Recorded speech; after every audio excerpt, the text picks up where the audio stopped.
Well, folks, it's new parts time. Yes, yesterday was new parts time.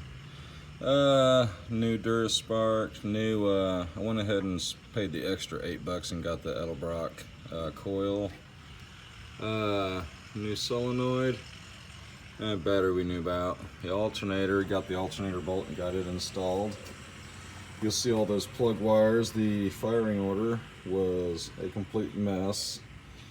So I've got my trusty Haynes manual that just came in the mail, and I'll be getting on that firing order.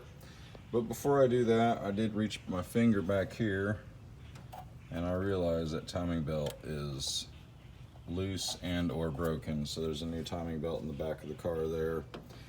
They didn't have the tensioner, so I'm gonna go before I do this tomorrow night.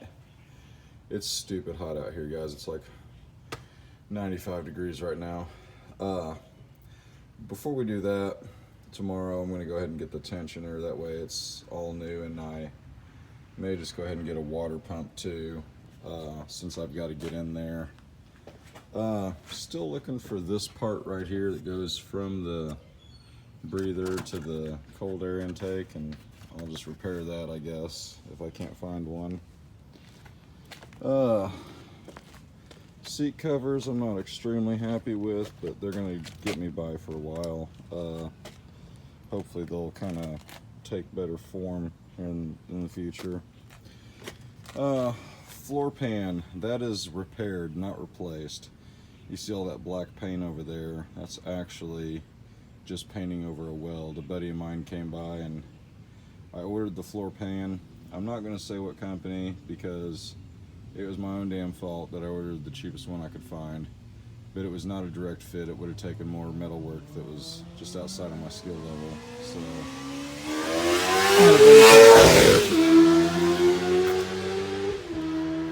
thanks for not wearing a helmet. Had a buddy come by and weld that up for me. The carpet's here. Do a little bit more washing on the inside of this stuff just to get everybody else's germs out of here, and we'll start from scratch. Guys, I'm still looking for black seat belts. If anybody's got any of those they want to part with, or if they know a dye, leave that in the comments. Oh yeah, I'm supposed to tell you guys to like and subscribe. Apparently no one subscribes or likes. I get it.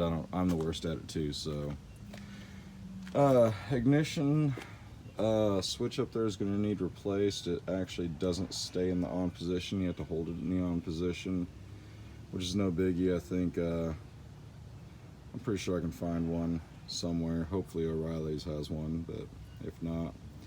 And you know, guys, as much as I didn't like the concept at first, I think we're going to do a cover lay dashboard, but we're actually done buying interior parts until we get it running.